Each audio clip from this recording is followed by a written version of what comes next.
Texas Podcast Massacre contains spoilers and adult language. For more horror, visit us at our website at texaspodcastmassacre.com.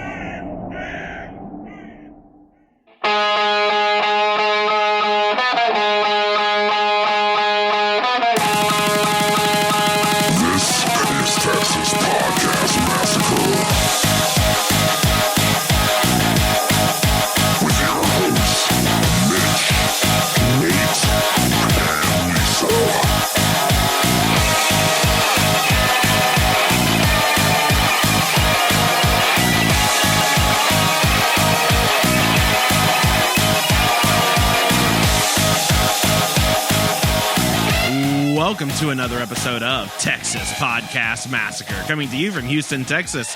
I'm your host, Mitch, and with me, as always, is my April Fool's Day buddy, Nate. I don't know. I don't know. Just go. Just go with it. Your skipper. My skip. Oh, that was there. Oh, well. Hey, guy, your fly is open and your hostess Twinkie is hanging out. All right. Duly noted. I will. There's a lot of great quotes from this movie. I will turn off the camera, and of course, our queen of unsuspecting victims herself, Lisa. Not the water. Don't worry about it. It's Perrier. What is happening? What is happening? This is what's happening is this week of Texas Podcast Massacre, where each week we take a look at a different horror movie and debate a horror-related topic with our unsuspecting victim, who is not what we would consider a horror fan. We just got past a classic American holiday, April Fool's Day. Where I don't know the origin of this holiday beyond the fact that it's about pranking people. That's it. Why? Okay. Who knows? Okay. But we do it. And of course, Nate found a movie about this holiday. What do you mean found a movie? This is a cult classic. Come on. Okay. Well, we're going to discuss it. April's Fool's Day. Now, we're talking about the original 1986 film. Not the garbage remake. Yeah. So this film, as old as we are. There's a garbage roughly, remake? Of course there is. Look, in the 2000s. With who? In the 2000s, every movie had to be remade. It was just a rule. There had to be a gritty, darker remake of every film. So 2008, you got April Fool's Day remake. So Scout Taylor Compton, probably the biggest person in that No one. idea. Exactly. There you go. Yeah, there you go. But anyway, we're doing the 1986 original, the far superior film. All right. Well, I can't wait to discuss this. This was a movie that we watched. I really that's what I can say about this one. Look, we've got a lot to get into, so let's not even delay. Let's get into this week's debate question. Bid our father, the Sea King, rise from the depths full foul in his fury. Black waves teeming with salt foam to smother this young mouth with pungent slime. Oh man, some good old pungent slime. I don't. Was there any pungent slime in this one? I can't even remember. Maybe. There's a lot of people like in water, looking rough. I mean, it's pretty close to Lighthouse-esque. Paramount Pictures. Oop. Got a little start there on the trailer. No. Oh man, like April Fool's Day. So I think April Fool's Day is very much an American holiday. I don't know that this is like a thing anyone else does, right?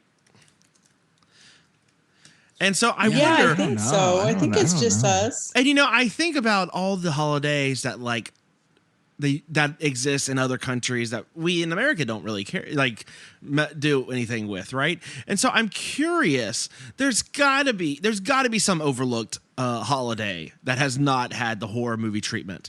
And I'm curious, what else are we missing, and what would you do, Nate? I'm sure you've got something brewing.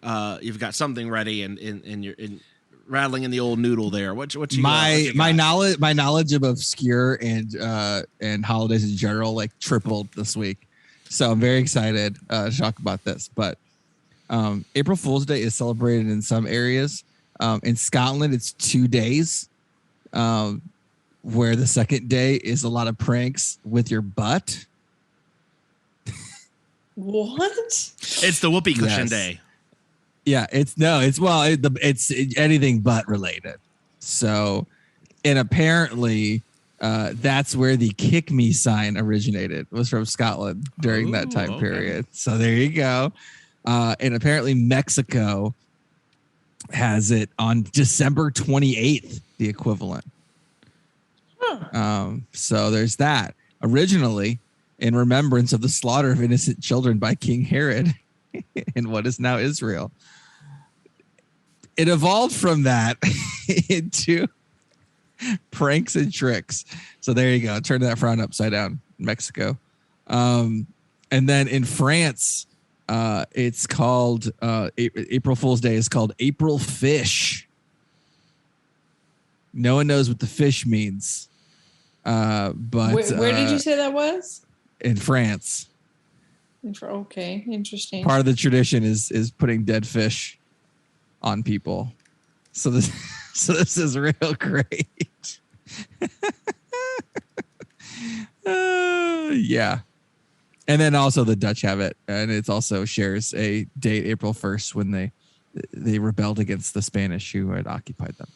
There's a lot of great April Fool's stuff, but that's not what we're talking about. So other holidays. Look, we got one coming up in the U.S., and this is very U.S. specific, but I mean, can we get a horror movie about an accountant around tax time? Right? Can we get a tax day? Can we get a holiday? You know, now I want to work this out. Call the Accountant. I know Ben Affleck had a movie called The Accountant where he's like a hitman, but we could do something else. Call it Tax Slayer. Tax Slay. Yeah, I was gonna say there's a Tax Slayer like Tax Slayer Meineke Car Care Bowl or something. Yeah, I know it's for like football. software or something. Yeah. Tax Slayer, but yeah, Tax Slay. And the tagline is the only thing that's certain is death and taxes. Oh my God, it writes itself. So I'm just gonna lead with the tagline and have nothing else. But that's mine. Some interesting things you might want to know also is that I read about like the most obscure days. And in learning about that, I learned that the longest bout of hiccups lasted 70 years. So, because there's a hiccup day. Anyway. Is there a holiday around that or just? It's not a holiday. It's just a day. You can just make anything a day or a week. It's fine. There's National Reach as High as You Can Day. And there's No Pants Day. That's May 6th. You only got to wait about a month for that one. National Hairball Awareness Day. Oh God. I think. Mitch, do you have one? Or you want me to go next? No, if you've got one, I'm trying to get over all of what I just heard from. Is it better than Caps Lock Day? That's the real question. Oh God, Lisa, go ahead. Just people yelling with their texts. Happy Caps Lock Day. Happy Caps. Right. That one's pretty funny. I think they should make a movie out of Talk Like a Pirate Day. Isn't there a National Talk Like a Pirate Day? I'm sure there is. Yeah. Yeah, I know there is. Is that in commemoration of Steve the Pirate from Dodgeball? Sure. International Talk Like a Pirate Day is coming up September 19th. It's on a Monday. Oh, see, it's international, so it's worldwide. It's on a Monday, so you might have to take a vacation day, but it'll be worth it. So. But still. You party on Sunday, take Monday off, and then you're good to go. There you go. All right. I feel like it'll be like that game that you guys used to play.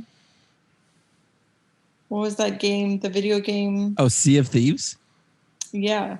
It'd just be like that. Okay. But it's for realsies. A lot people of will just be in their boats, blowing each other up. Okay, so we need to get our second boat, like our just don't care boat. Your decoy boat. Mm-hmm. A lot of rum, mixed drinks. Yeah. And then obviously, just kind of a lot of eye patch action. Okay, yeah. I mean, I'm in on that one. Yeah. And then everyone gets to throw rotten fish on you if you try to sound like Johnny Depp from Pirates of the Caribbean. That's the one no. Right? And then we incorporate the French fish in there. I like it quite a bit. All right, Mitch, what do you got? Beat those. Well, okay, so here's the problem. There's not a good Arbor Day film, but there is The Happening, and there's also The Ruins. Do those count? Or there need to be a legitimate Arbor Day horror film? I don't know if it's specifically about Arbor Day. Right. Well, none of them are, right? So that's what I mean. Are those close enough? I mean, could you have said Little Shop of Horrors is enough of an Arbor Day horror film? No. That's just plants, general plants. This is specifically trees. Okay. There's an Arbor Day film from 2019 that has no ratings and looks very low budget. So I'd say it's still right. I'd say it's still open. Yeah. I mean, Labor Day is another option. Don't think there's any good Labor Day. Yeah, but what's your pitch? What's your pitch? Oh man, for the film? That's the question. Sure. I don't know because I don't. This year you're in the red. Right. This year you're in the red. God, look at it. Mine's so easy. What are you gonna do with that? That's the question. I know. What are you gonna do about it? Is the problem. Now I don't know if we mentioned. So Nate, your mom works as an accountant. Yes, this is partially based on that. Yeah. Well, I was about to say, is in and your tax movie, preparation in general happening recently. Not to get into a psychology session here. Is your mom the killer in this? No, I don't think so. Okay, is she the final girl? Is your mom the final girl in this film? No, probably not. Is she just random passer, just extra, and just at the same firm, but not really involved? Yeah, she works there, but she's like the stable one. Gotcha. Okay. Well, there you go. Yeah, and then they're like, why can't you be more like Nate's mom? And then that triggers one of the first. That's her name in the credits. Nate's mom, played by Nate's mom. Accountant number 1, played by Nate's mom. Yeah, what's the problem with that? Hey, anyway. Nate's mom, you're number 1 in our hearts as an accountant, I guess. Yes. Accountant number 1. Jeez, I don't know. Arbor, I don't know, man. If it's a speaking part, you get paid more. So, I mean, I was just going to say is, yep, I got those taxes ready. Boom. More money. Done. I don't know. Because I was originally thinking like Diwali, but I think there is actually horror films for Diwali that just came out. Oh, wow. So, really? Yeah. Susan B. Anthony Day. Susan B. Anthony comes and murders people for her coins, a la Leprechaun. It's basically Leprechaun, but Susan B. Anthony. Of course, you would make it about Leprechaun. Yeah, the fact that Mitch has been you've been tainted.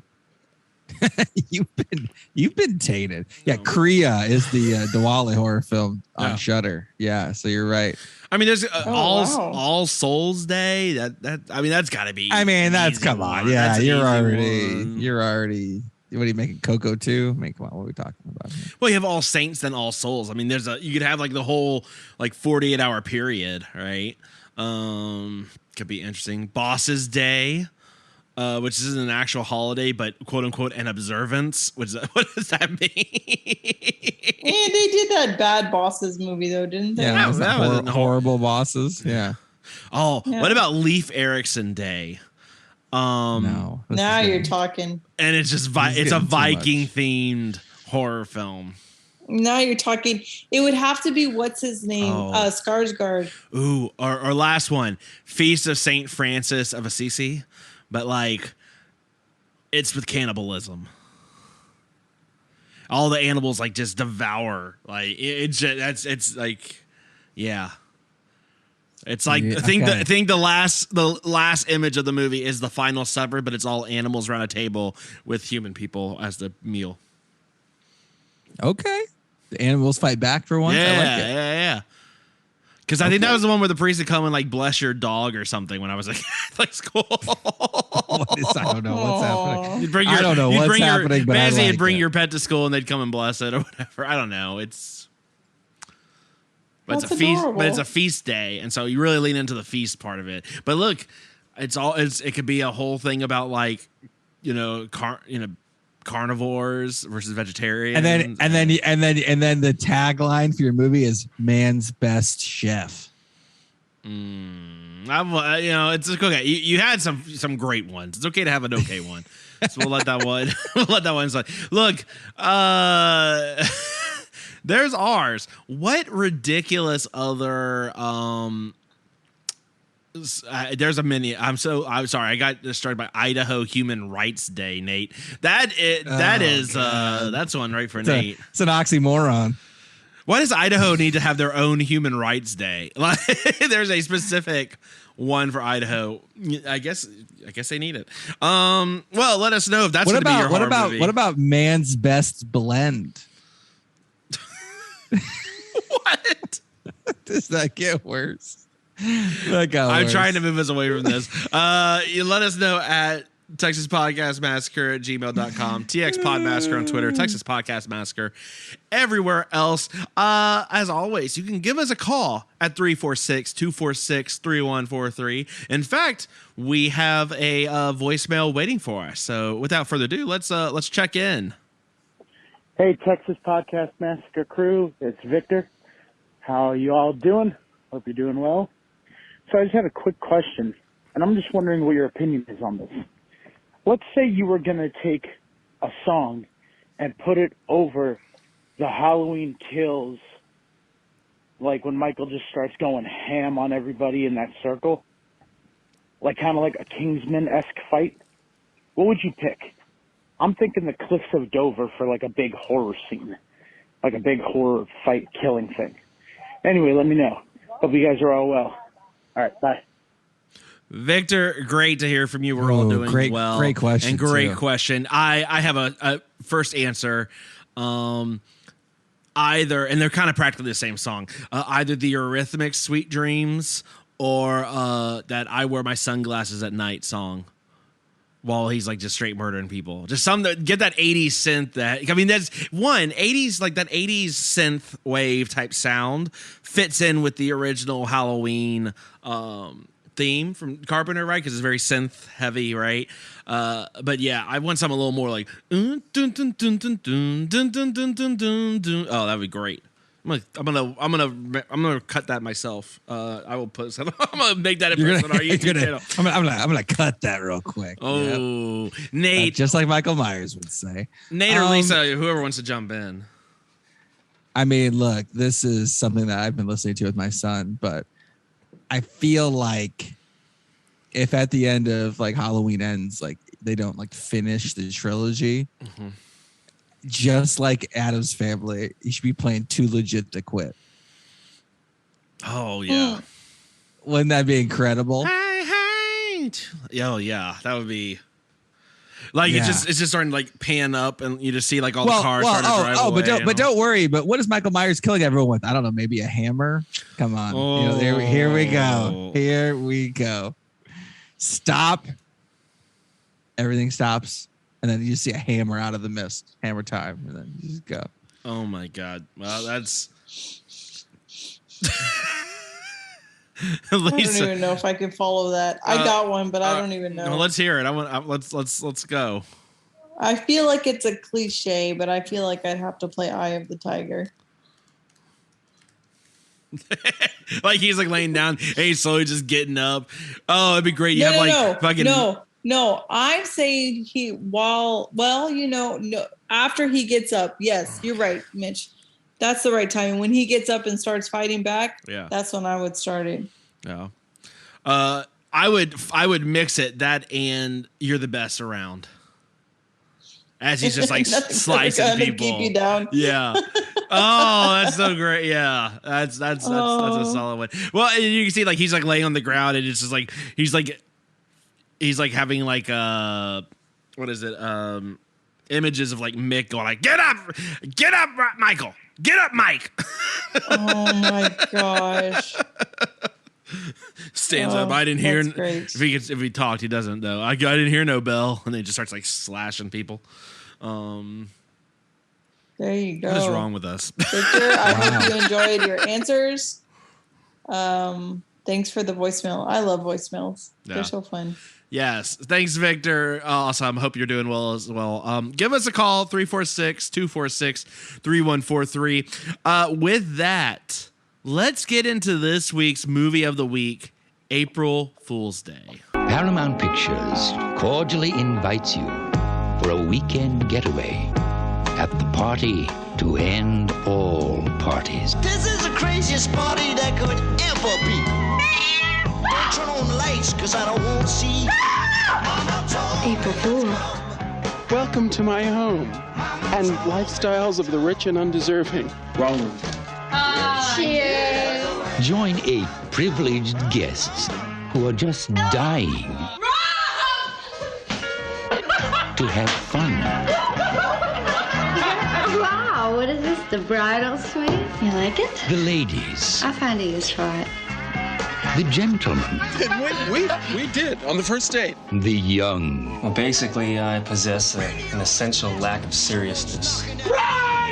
And the restless.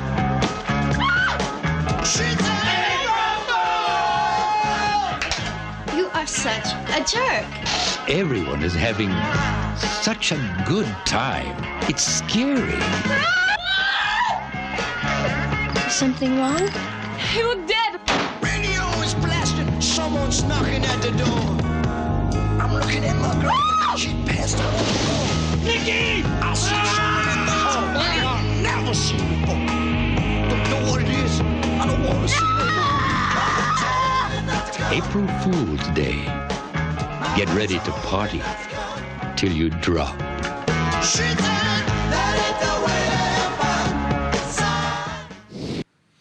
Well, that is I have not heard a trailer with that kind of soundtrack that wasn't like, you know, like a 90s buddy like graduation film, you know, like yeah, it was incredible. Like Eve 6. Was that there like Eve 6 back in that in 1986? I think that there's their Eve 1986. Yes. It was right there and I didn't take it. Lisa, what is this movie about? This movie is about a bunch of dummies that get on a ferry to go to an island. Never do that.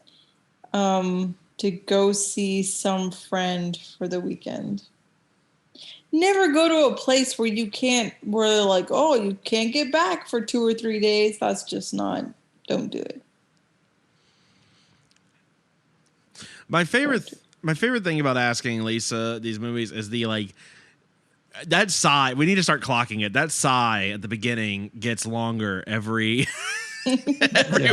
Can that be a drop? Can that be a drop? Like if Lisa misses an episode, can we just like have that? Yeah, we don't miss you so bad. Yeah. Yeah. Oh my God, it's great. I almost pulled an April Fool's prank and just didn't show up to the episode today. That would have been great. That would have been great. You would have gotten this. That'd be funny. That would have been a great prank, Nate. We should have said it's April Fool's Day and then covered a whole different movie, but didn't change any of the. Oh, that'd have been incredible. We could have done Puppet Master instead, but here we are, April Fool's Day. Missed opportunities. Missed opportunity. All right, maybe next year. Nate, what can you tell us about the classic 1986? Classic. Thank you. March 27th, 1986. April Fool's Day came out. The budget of $5 million, made almost 13 at the box office. Was a minor hit and a cult classic on VHS when it came out. Obviously, as we mentioned, a remake of the film came out straight to Blu-ray in 2008 and was not good. And I watched it when it came out because I'm an idiot. This movie is a 6.1 on IMDb. Tight 89 minutes. See, so at least that's a positive. The director of this movie was Fred Walton, who you might remember from the original When a Stranger Calls, which was a well-regarded horror film when it came out in 1979. It's like one of the original kind of babysittery. When babysitters were the main target. This is right. So he only went downhill from there, huh? He's in a movie called The Rosary Murders with Donald Sutherland, an episode of Miami Vice. But yes, mainly went down after that. And then did a TV movie, When a Stranger Calls Back. That's right, TV movie. Would they Star 69 them? It was 1993. Did Star 69 exist then? For our younger listeners, Star 69 is how I used to call people back. I think so by then. Anyway, so sorry, Nate, I threw you off track. No, that's fine. This movie, I think, is well written. I think this is like the original I Know What You Did Last Summer, Scream, 90s teen stuff. I think really ripped this off heavily, in my personal opinion. The writer of the movie, normally I don't get into the writer, but it's Danilo Bach. He made his first writing credit was 2 years before with Beverly Hills Cop. Really? Then did April Fool's Day and was like, all right, cool, I'm done. That's basically it. So random. That is kind of basically it. So there you go. Wow. There's that. The lead actress in the movie is Deborah Foreman, who plays Muffy. It's a classic name. You might remember her from 2020's restored horror film classic with George Clooney that was like on the shelf for like 40 years, Grizzly 2 Revenge. I'm assuming you guys haven't seen Grizzly 2 Revenge. What? You might have seen, Grizzly 2 Revenge is like a not finished horror movie that featured a very young cast of very famous people like George Clooney, Laura Dern, and Charlie Sheen. What? Yep. Anyway, it was put together. Weird. Yep. Deborah Foreman was in that list. You might remember her from actual horror film Waxwork, 1988, which is a pretty solid film featuring Zach Galligan from Gremlins 1 and 2. And that's those are the interesting movies from her. You might remember the boyfriend who didn't get into medical school in this film from 1993's Leprechaun. That's right. He played Nathan in Leprechaun a couple episodes ago. Did you notice that, Lisa? Oh, no. Same guy. Usually I'm pretty good 7 about years that later. sort of thing. Same guy 7 years later. Yep. So damn. Yep, Ken Orlance getting 2 movies in the last few weeks. So this guy, he's got the early spring holiday horror movies locked down, wrapped up. It's just like a 2-month period, or like a 3-week period where this guy has all the themed horror films.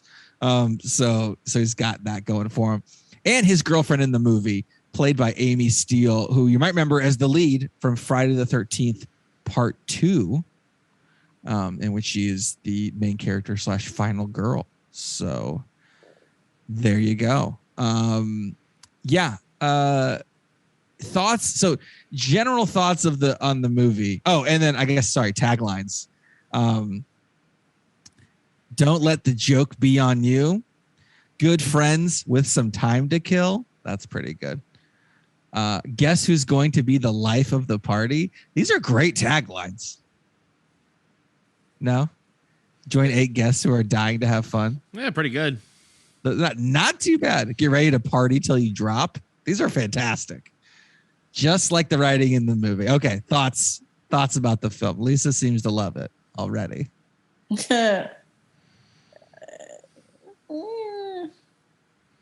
of it this way. The movie, and this is from 1986. We're spoiling it. This is probably the first. I need to look through the list, but this might be the first film that has a 0 body count we've ever done. True. There are no actual deaths in this film. So I figured this would be right up your alley. There's no actual deaths and basically no violence. What do you mean basically no violence? Like there's still a lot of stage deaths. Yeah, but there's no like kill. There's no like any like scene of gore. You know, there's not really any. There is a little bit of gore, I guess. You know, fake gore, obviously, but in general, it's a very like non-violent, no killing movie. I figured this would be perfect for you. Still didn't make it good. well, I tried. I tried. Yeah, but anyway, 0 kills. Very unsuspecting, victim friendly. If you have to watch something, then this one's if not you have bad, to watch something. If there's a podcast where people that you thought you trusted force you to watch movies, you could do worse than this one. You could much worse. All right. This has been Texas Podcast Massacre. I know, right? Yeah. Oh goodness. I mean, the scariest thing about this movie is that Griffin O'Neill, whose character is Skip, the guy who gets the fake knife thrown at him. Oh yeah. He the following year after the movie, he was indicted on manslaughter charges that resulted in the death of Francis Ford Coppola's son. Oh, what? And it was a drug related boating mishap. Yikes. Oh my gosh. That's the creepiest part of the movie, probably. Yeah, anyway. No kidding. Anyway. Thanks, Nate. I know I had to bring in, I guess, a body count. Yikes. But anyway, yeah, so this is very unsuspecting victim friendly, but it sounds like you still did not care for it. Any particular reason, Lisa? I am not a big fan of just overly campy movies. And I felt like this was, and maybe it was just the time period, right? In the late 80s, but was it campy or was it witty? What part of it do you feel was witty?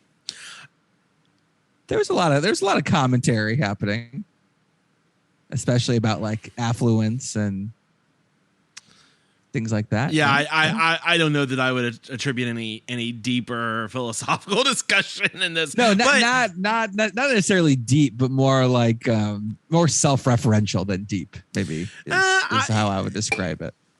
Maybe I will say this. At least these people felt like real people, and not just. I mean, other movies in the mid '80s. I mean, those kids are just brought in just to get like just straight murdered by like Jason or whoever, right? These kids at least are like a little bit more fleshed out and seem like normal dumbass teenage, like college kids. At least, I didn't hate any of them. They were dumbasses, but I don't know. At least they felt a little more fleshed out as like actual characters and people than like some of this movie's contemporaries. I don't know if I'd say like it had some like big to do about whatever you were saying, Nate. Sure. But I think I appreciate at least that a little bit. Like that did stand out a little bit more than maybe other movies from around the same time period. Yeah, I mean, I know did you guys laugh at this movie that much? I laughed. I laughed at a bit. A few scenes. I laughed at a bit. Funny. Yeah, I don't know about Lisa. At least I don't know if you laughed at any of this or not. I laughed at the Perrier. The Perrier line's good. That was funny. I'm trying to remember what else. I feel like there was probably another joke or two I laughed at. When they were doing their intros for the video camera, those were pretty great. All the videos were pretty funny. Yeah. I will say this, and this movie does a great job of setting everything up. And I mean, it's certainly all the clues are there, which I really liked. I did not know what the twist was going to be.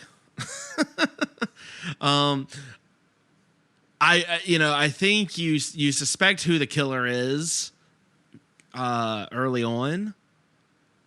But yeah, I think some parts of it. I think the extent of the twist is hard to call that early on. Man, what did y'all think of the poor dude got caught under the boat? Because that scene was gnarly. That was really bad. Everything was great. So good. The fake knife throw where he's bleeding, fake bleeding with the knife. I thought that was legit at first. It was, man, everything was a very solid. The setups, I think, were extremely good. Mm-hmm. And nothing was super, like I said, things weren't super campy. Maybe the snake in the trap, that was a little campy. Other than that, I think it was like, okay, this is like fairly reasonable-ish. I mean, a person wearing like a weird gimp mask getting stabbed in the junk is pretty hilarious.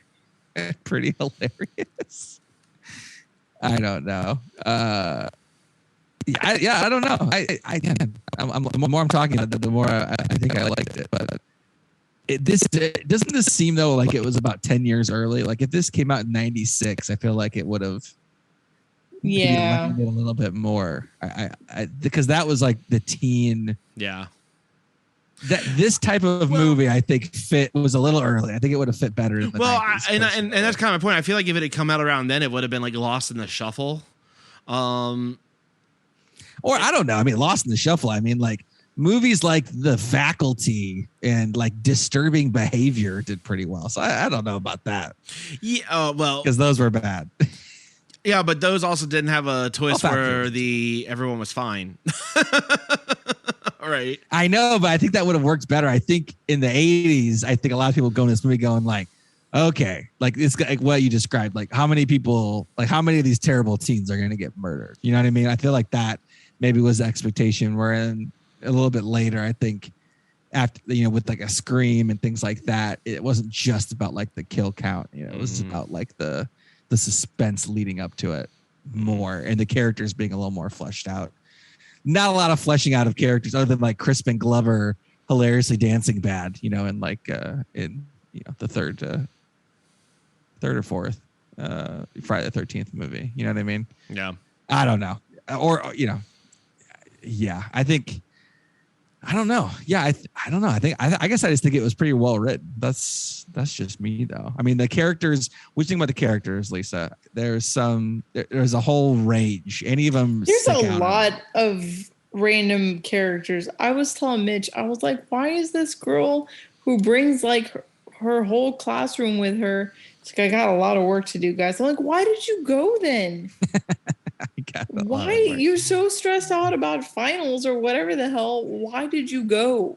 The classic working vacation during college. Classic. Yeah, that's a good point. I don't know, but did you like any of the characters? Nah. Did you say not really? Did you say Nan, who was one of the characters? Nah. Or you said Nan? Nah. Okay, just making sure. No. Nan is one of the characters. Who's Nan? She's Nikki? She was the one at the end who played the prank on Muffy. Oh! She's the study girl. Yeah, she's the study girl. That's what I'm saying. Yeah. What about Rob and Kit, the classic couple? No, didn't care about them. What about Art? What about Arch, the arch villain of douchiness in this movie? None of them, Nate. The guy whose dad definitely shut down like the local dance hall in another 80s movie that we didn't get to see as part of this. Okay. And you didn't like Muffy. She acted interestingly, very creepy in this one. Yeah, she did a good job acting. But okay. I don't know. I didn't. I was like, it's fine. I mean, what are you going to do with these movies? They always set it up to where you're not really rooting for any of them, I was rooting for that couple. I don't know. No. For the last couple? Yeah, the last couple, the final couple. It wasn't that's why it's interesting. It wasn't a final girl. It was a final couple. Yeah, that's true. I did like that quite a bit actually too. Yeah. Yeah. Okay. All right. I like them for sure. I like Nikki. She was hilarious. I liked Chaz, the guy with the hair in the pornography. Oh Lord. This is quite a movie. Definitely check it out. I don't know. I liked quite a bit of the characters actually. There was the douchey guy, Harvey. There was a character just known as Ferryman, who actually did a pretty good job. I think everyone was pretty solid in this one. I don't know. What do you think, Mitch? Any characters that you cared about? I mean, I liked them all. I don't, I mean. Oh, wow. Okay. Yeah, there wasn't anyone I like I said, they all at least kind of felt like actual people. I think I probably did enjoy the two guys ended up having to be shacked in the same room together. Yeah, okay. I don't know, because that's dumb shit, like I remember my friends doing, right? I don't know. They were all good. Okay, nice. Yeah, it's I don't know. So Lisa, I guess, what did you not like about it specifically? I'm interested to hear. So it sounds like you thought it was a little campy. I mean, a lot of that's probably the time period. It was a little honest, campy. She has a psychotic twin. Has been done before. Muffy and Buffy, really?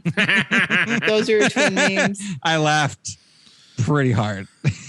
That's what the second that she saw the picture in the study, I was like, oh, there's a twin. There you go. And I get that it was fake, and I get that she planted all this stuff to lead them to the clue. I understand, but I was like, really, that's the best you could come up with?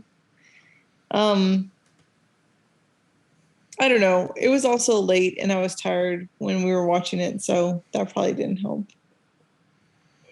But it was okay. I'm trying to compare it to some of the other stuff we watched recently to see if I like it better or worse. I don't know. Okay. It's just okay. This is a hard movie to review because there's no actual like on-screen death scenes.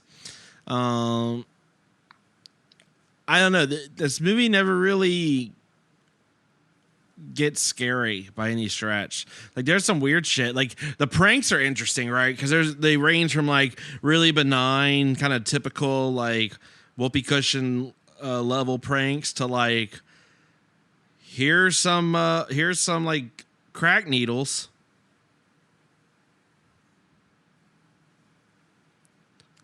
Wait, crack? Were there crack needles? Or heroin or something? There was like crack needles. Okay, I don't know. I don't do the drugs, Nate. Sorry, we don't have those in Texas. Maybe that's a Portland thing.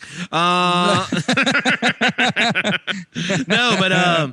I mean, whatever. They had the paraphernalia. I think they had like the baby, like a tape of a baby like crying or whatever, and one of them. Another one was like tormenting one dude about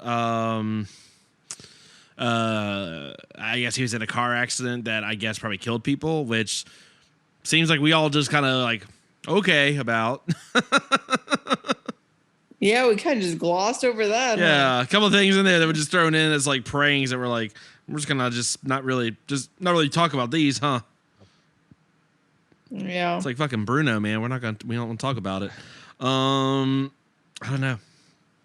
That was about the only like interesting thing, but they never really address it. So yeah, not a whole lot of scares in this movie.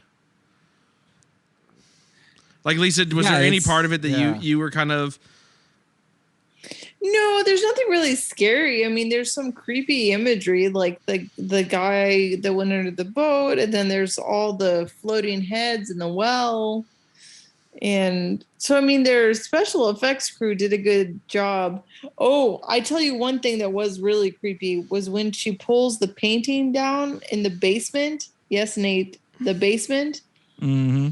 And there's the supposed to be Muffy behind the painting. That was really creepy. I was not a fan. There were some jump scare type that part, things. yeah, you're right, Lisa. That part was legitimately good. When the painting had the cat clock on it too, was pretty awesome. Also, they got 2 uses out of one painting. That's pretty solid. That stupid cat. Yeah, I thought it was awesome. I don't know. Yeah, it was pretty good. Yeah. I don't know. It was I don't know. I think it definitely worth a watch. It's one of the, I think, more like knowing a little, it's not smart. It's smarter than like Friday the 13th 4 or something. It's a little smarter than that. It's smarter than like My Bloody Valentine or like Prom Night or anything along a lot of teen kind of action there. It's got a little bit more wit and it's more and it's a little more like cutting, right? Like the way that people are to each other, they're not like dicks, like just like, oh, my dad's rich, the kind of a way. Like there was a little bit more like, like I'm your friend, so I can like kind of know the shit that's going on with you. And what's the term? Like wasps? Like wasps? Is that what you're? Well, no, it was just a little more like, it had a little more like cynicism in it. Okay. It was a little more biting, maybe. Okay. It's had a little more of an edge, I guess, than like just dumb jocks, getting murdered on a thing. Yeah, well, that was kind of my point earlier. More right? dimensionality, like you were saying. It had, it was a little extra. I don't know. I like the writing. You can really see the Beverly Hills Cop influences really coming through on this one. But I don't know. It's the movie's main theme was a Three Dog Night song written by Randy Newman. So this is basically the spiritual successor to Toy Story, right? Yeah, I mean, that's what I got out of it. Yeah. You got a friend in me? Come on. It's perfect. Anyway, I don't know. I don't know. I really liked it for some reason. I think I'm in the minority here. You'll find out soon enough, Nate. It was a little played with like Twin in '86, maybe not quite as played out. Yeah, probably in '86. Not quite as bad. But for us that have watched over 4,000 movies, come on. Sure. Yeah. I mean, like, one of the OGs for that was like Sisters. De Palma. That was, a classic, Yeah. Well, it's in the title. But yeah, it was a little bit, and then like, committed to a mental institution. Come on. Like that's real. Even at the time was probably a bit much. But in the service of the plot so the plot is people getting picked off one by one. There's a bunch of ridiculous shit in the house that makes everyone super awkward, which is hilarious. There's like sex toys and like handcuffs and gimp masks and everything breaks like hilariously. I don't know. One guy gets his hand burned with a light bulb. The one lady, the faucet breaks off and spray. I don't know. It was just hilarious. And then it turns out, and then she starts acting. Muffy starts acting like very like. Well, was she Muffy or was she Buffy? Well, exactly. Then they find like some clues where it says like, Buffy is her twin sister who has been locked away in an insane asylum, and then the final couple is there, and everyone's like, April Fool's Day, we got you. And then Muffy says she's going to keep the house, as an inheritance from her parents, and she's going to keep it open and pay for the upkeep by running it as a, like a themed whodunit murder mystery house. And they were like the guinea pigs, which is, to be honest, one of the better setups ever. Like, if you're going to go through all of that on an April Fool's Day, like movie, and like come up with like a contrived reason, that's pretty solid. Like, no one had that premise before that, or very minimal that I've seen. Right? I mean, that's kind of, for the time period, very original. It has been ripped off a bunch of times since then, including a Psych episode that I can remember easily. But pretty good premise setup. I mean, Lisa, what do you think about the premise? And also, if that happened to you, how would you have taken it? If I was the final couple people, I would be very pissed. You think you'd be more pissed, or Mitch would be more pissed? Oh, me. I think Mitch would laugh it off. He'd probably figure it out that it's fake. That I would laugh it off? Faster. You'd laugh it off faster. What do you think, Mitch? You think I would get over it quicker? I don't know. It depends at what point I give you the final group. I don't know, man. Like in this situation, like he thinks that his girlfriend's like murdered, and it's got this dude who looks like a zombie coming up after him, and he's just literally just losing his mind. That's a lot of trauma he's got to get over. Yeah. I don't know. I think they're overestimating how many people want to go to a whodunit bed and breakfast. that's true. That's true. Let me tell you something. I love murder mysteries. I think we've all established this. Like, those are my favorite type of books to read. I love true crime and all that. This does not sound like something I would sign up for. Well, you got to think about the time period. A lot less things to do. I mean, people are willingly going to a place by a ferry that's like, yeah, we could just be stranded here for days. You know what I mean? Like 35 years ago. This wasn't like the 20s. This is 1986. It's 35 years ago. They had malls and shit. They were fine. They did have malls, but you can't go to the mall all the time. Well, these people are kind of richish. I don't know, maybe. But I think it was more plausible then than now. Do you want to go to a place? Look, this is like when you go to like eat at that like restaurant, what is it, Dick's or whatever, where they're like just assholes to you and keep fucking up your order and all that shit all the time. Like, it sounds funny on paper, but then it's a pain in the ass for like an hour. Do you really want to do that for a whole weekend? Like, oh, haha, the chair doesn't fucking work. It's flipping me over. Oh, no, the water keeps squirting me in the face. Oh, no, here are my heroin needles. Like, what am I supposed to do? Like, you want to do it all weekend? You got me. I think Mitch would get over it faster. Yeah, I agree now. No, but you got me.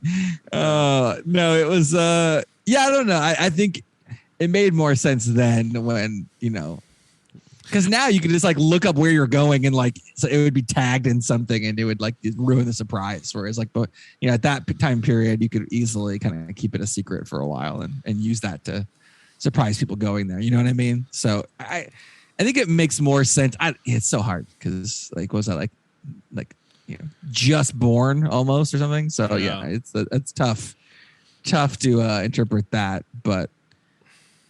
I don't know. I think, I mean, okay-ish for sure. God, I need to set up an elaborate prank where you guys are the final couple for sure. But now you'll know that because I said that, so I won't. You'll know what's coming. So I won't do that, which means I will, but I said I won't. So now you're at ease. Everything's great. Oh okay. My gosh. Yeah, perfect. Sounds good. Yeah. Anything else you want to talk about this movie? I mean, again, 0 death count. No, I'm just making a note. The next time I visit you in Portland, I'll be staying at a nearby hotel. Okay. Which one? Don't worry about that. You think it's a hotel, though. It's a murder hotel. It's a murder mystery hotel. God. Buried into the hipsters. God. It's perfect. No, anything else you guys want to talk about? I mean, again, no kills, no animals in jeopardy, no kids in jeopardy. Creepy ass basement. There's a little bit of basement, but not too much. There's blood and a severed head in a basement behind. It's a costume head, so it's fine. And then the end is a prank and everyone's friends. So I mean, like, this is like the best case scenario for a horror film that we've ever done. Yeah, I like that they're all just like, it's fine. We're all still good friends. Yeah, I know it was a pretty upbeat ending to, like, I don't know. It was kind of nice. Definitely a change of pace for sure, which is kind of welcome. So yeah, I don't know. Yeah. All right. Well, I mean, on that, let's just get into it. What is the final cut? Final cut. Oh yeah, one dude shit his pants. I think we learned that. Let's lest we forget. But you know what? He laughed about it. So I'm okay with that. With it. Oh God. Lisa, do you want to go first? Sure, Okay. I can. Okay. It was okay. It was short. Mm-hmm. Mm-hmm. It was not super scary. Mm-hmm. I probably give it a 5 out of 10. Okay. Nice middle of the road. It was fine. Okay. Okay. Nate, would you like to go next? Yeah, I'm gonna give this a. I've been rating movies way too high recently, but I'm gonna give this a 7. 7 out of 10 boating accidents. It's the movie kind of it's set up like a slasher film, right? But again, the teens are just they have more personality. They have a little bit more going on. And the dynamics of the group are kind of gotten into a little bit more in depth than your standard teen horror film, and it really makes the kills and like the tailor of the kills like makes a little bit more sense. And it's it seems like specific to each person, which I kind of liked. And then again, they were all friends at the end, and I laughed it off, and it was hilarious. And then as people got killed off, they weren't in on it until they got quote unquote killed, right? Yeah. And then they helped out, which is like, I don't know, it's kind of nice little team bonding experience. So yeah, I'll go 7 out of 10 boating accidents on this one. Okay. Yeah, maybe I should have gone first. It doesn't seem like it did it, but yeah, I'm gonna go 6 out of 10 brown pants. Listen, I don't think this is not scary. I think we've all kind of said that. There's no kills. So if you're looking for like a horror movie and wanting to see people like get it, not happening. And that, I think to some degree that's kind of a letdown. Like maybe there should have been like one thing. There's a lot of this like weird backstory stuff that was set up that didn't go anywhere, which is like, okay. Like I feel like if this is going to be a whodunit kind of like the movie should have been more of a whodunit, because at no point do you ever think like it's any of the friends, right? Like it's pretty clear it's probably Muffy pretty early on, right? There's not. Although at the end there is that prank where she gets her throat slit. Like had this been a little bit closer to like Clue, right? Like where you actually had like some different like potential suspects, that might have made it a little bit better. I will say though that it is very well written. To your point, Nate, one of the things I really like about this is like, how there's sometimes where they have a twist and like when they do the reveal and they're like, well, why did this person act weird when they're all alone? And like didn't you were in on it? Like so when it she was in the weird. basement and she's like, oh, it's going to be a murderous weekend. Right. Like look great. Like in this movie, I think it was really smart the fact that they did call out. They're like, yeah, no one was in it until they were killed, and I told them, right? That's really smart because so many other times it's like, why is this, again, like why are they acting weird when they're by themselves? This happens in a number of different movies where like the twist is like it's that person. It always feels cheap. This movie is really smart to do character. It. Come on, yeah. So yeah, so I did like the writing. I'm gonna go with 6 just because I feel like it could have used with more. There wasn't a whole lot of mystery, so it was really just kind of watching the overall twist was good, but like just the mystery twin thing was okay. All right, Nate, where can they find us? You can find us, as always, Texas Podcast Massacre at gmail.com for your emails, at TX Massacre on Twitter, Texas Podcast Massacre on all your podcast platforms. Give us a call like Victor did with some amazing hypothetical question, which I loved. I liked the question more than I'll probably like Halloween Ends. That's how good it was. 346-246-3143. Get your hypothetical question in. God, we need to get a Too Legit to Quit drop, I think. I think we do. Some of these like horror franchises that have gone on too long. I'm looking at you, future Puppet Master episodes.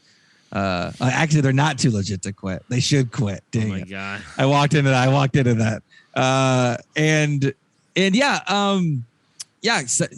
us a voicemail. Give us a 5-star review on the podcast platform of your choice. Put a movie in, and we will put it on the list. We do have. I can throw this out here. We got Easter coming up, and we got Ginger Dead Man 2: Passion of the Crust on deck. Not a choice that Mitch would have made, but it was a listener request because they put in a review, a 5-star review for the podcast. So do that. Get your movie on. Can you beat Gingerbread Man 2? Seems likely, but who knows? Put in that 5-star review, and we'll find out. And happy April Fool's Day. Happy April, Jesus. Happy April Fool's Day. Yeah, so there you go. Look, we are on. I don't think we talk about enough. Make sure to give us those reviews. We are on Amazon Prime. If you have Audible, I think you can listen to us on Audible. Why not? Leave your 5-star reviews there. We've got no reviews on Audible right now. Be the first 5-star review and get that request in. Get that coveted first review spot on Audible. Oh yes, coveted. You live in the annals of podcast lore if you do that. And make sure it's absolutely Puppet Master 3. I really wanted Nate to just jump right into the middle of this series with no explanation of what any of this is. I'm never going to care about it, so it doesn't really matter to me what movie it is. Nate's been talking about movies, giving movies too high a review. Let's change that. Give us a Puppet Master request, and we can fix all that. From all of us here at Texas Podcast Massacre, thanks so much for tuning in, and just keep telling yourself it's only a movie. Good night.